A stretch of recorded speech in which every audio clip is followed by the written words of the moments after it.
the reasons why we don't live in Oklahoma City.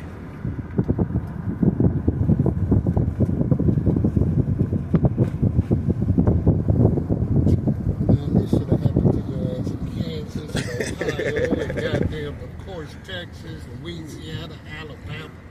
Yeah, that's eerie, man. I think you in the best spot because they keep you warm. They let you know when a goddamn tornado. Yeah, we had a couple of tornadoes, but it wasn't nothing like this. Yeah, them little tornadoes, you know, these most folks, they got set back, they prepared.